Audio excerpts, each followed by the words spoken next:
Hello दोस्तों, कैसे हैं आप सभी। उम्मीद करती हूँ आप सभी बहुत अच्छे होंगे। और बिना देरी किए हम चलते हैं अपनी कहानी की तरफ। अब कहानी शुरू होती है महाराज छत्रसाल की। तो आज का अंक है असफल चाल। आज के इस अंक में हम जानेंगे कि किस तरह औरंगजेब के मृत्युशैया पर होने का कारण उसकी बहन रोशन आरा है।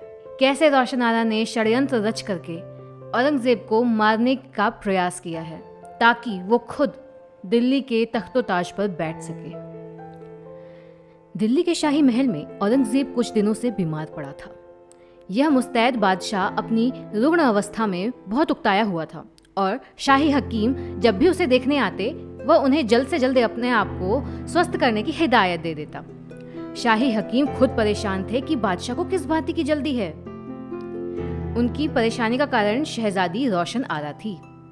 यद्यपि रोशन आरा ने मुगल तख्त हासिल करने में औरंगजेब का साथ दिया था, लेकिन जब उसकी इच्छा स्वयं ही उस तख्त पर बैठने की थी तो उसने शाही हकीम को गुप्त आदेश दे रखा था कि औरंगजेब को दवा देने के बहाने विष दे दिया जाए। बहुत दिन हो गए लेकिन औरंगजेब अभी रोगशैय्या पर जीवित था। रोशन आरा मसनद पर चिंतातुर बैठी थी और अपनी योजना पर विचार कर रही थी। वह यह सोच रही थी कि आज 11 दिन बीत जाने के बाद भी कोई तदबीर कारगर क्यों नहीं हुई। शायद शाही हकीम उसे दगा दे रहा है। वह बादशाह को सिर्फ बेहोश किए हुए है, मगर बादशाह को मरना ही होगा। क्या आलमगीर पीर दस्तगीर फिर तख्ते ताऊस पर बैठकर हुक्म पर हुक्म चलाएगा? क्या तख्ते मुगलिया की हुकूमत रोशन आरा के हाथ से हटकर फिर उस मक्कार फकीर के हाथ में चली जाएगी? नहीं, ये नहीं हो सकता। आज भी सभी अमीर उमरा मेरे इशारे पर जान देते हैं। खजाना मेरे हाथ में है, सरदार मेरी मुट्ठी में है। मैं शहजादी नहीं सुल्ताना हूँ। एक बार नकाब दूर कर इन मनहूस चार दीवारियों के बाहर खुले दरबार में तख्ते ताऊस पर बैठने का मेरा इरादा गया नहीं है। बेचारा औरंगजेब मनहूस बादशाह है, न शराब न नाच न गाना। दिल्ली के दरबार को तो सांप सूंघ गया है। चाहे जो भी हो, इस वक्त बादशाह की जान और बादशाह बखुद दोनों मेरी मुट्ठी में है। अब मैं उसे आसानी से नहीं छोड़ूंगी। उसने दस्तक दी। एक बांदी आ हाजिर हुई। उसने कहा, देख, क्या हकीम साहब आए हैं? आलम पना, हकीम साहब बड़ी देर से कदम बोसी के लिए बैठे हैं। उन्हें फौरन ले आओ। जो हुक्म, कहकर बांदी चली गई। कुछ देर बाद हकीम साहब ने आकर कोनिश की। रोशन आरा ने दर्द से पूछा, हकीम साहब, यह क्या बात है कि 2 हफ्ते से आप नाकामयाब साबित हो रहे हैं? हुजूर, बादशाह आलमगीर। खामोश! मैं कहती हूँ कि मेरा हुक्म क्यों नहीं बजा लिया गया? आलम पना, मेरी जान बख्शी हो तो अर्ज करूं, मैं बादशाह को जहर नहीं दे सकता। रोशन आरा एकदम क्रोधित हो उठी। कुत्ते, तेरी ये जुर्रत कि तू मेरे हुक्म की नाफरमानी करेगा? तू जानता है कि दिल्ली का ताजो तख्त इस वक्त मेरे हाथ में है। मेरे बंदों को मेरा हुक्म मानना लाजमी है।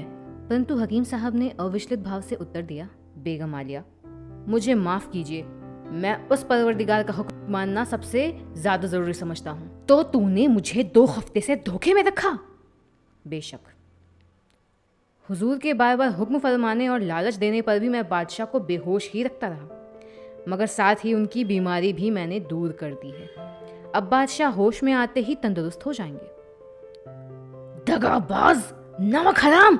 मुझे यही शक था। कोई है? उसकी पुकार पर एक खोजा आकर हाजिर हुआ। रोशन आरा ने क्रोध से फुफकारते हुए हुक्म दिया, इसे ले जाओ, ले जाकर इसे जमीन में गाड़ दो और कुत्ते छोड़ दो इसके ऊपर, जो इसके मांस नोच नोच कर खा जाएं। यही रोशन आरा के हुक्म की नाफरमानी की सजा है। खोजा हकीम को घसीट कर ले गया। रोशन आरा खीज और क्रोध से उबल रही थी। कुछ देर बाद उसने अपनी खास बांदी को बुलाकर कहा, तू अभी शहर जा और किसी ऐसे हकीम को ढूंढ ला जिसके पास कातिल जहर हो। उसे खूब लालच दे, मगर ख्याल रख वह ज्यादा गरीब ना हो, क्योंकि गरीब दौलत की कदर नहीं कर सकते। बस ऐसे आदमी को ला जो दौलत को खुदा समझता हो। जो हुक्म, कहकर बांदी चली गई। तो अगले अध्याय में हम ये जानेंगे कि रोशन आरा का षड्यंत्र सफल हुआ और औरंगजेब की मृत्यु हो गई, या फिर औरंगजेब किसी तरह से बच गया और उसने दिल्ली का तख्त फिर से संभाल लिया। तब तक के लिए हमसे जुड़े रहें और इंतजार करें अगले अध्याय का। अगर कहानी अच्छी लग रही हो तो लाइक एंड शेयर करिए और नोटिफिकेशंस के लिए सब्सक्राइब करिए। इससे हमें मोटिवेशन मिलता है। Thank you.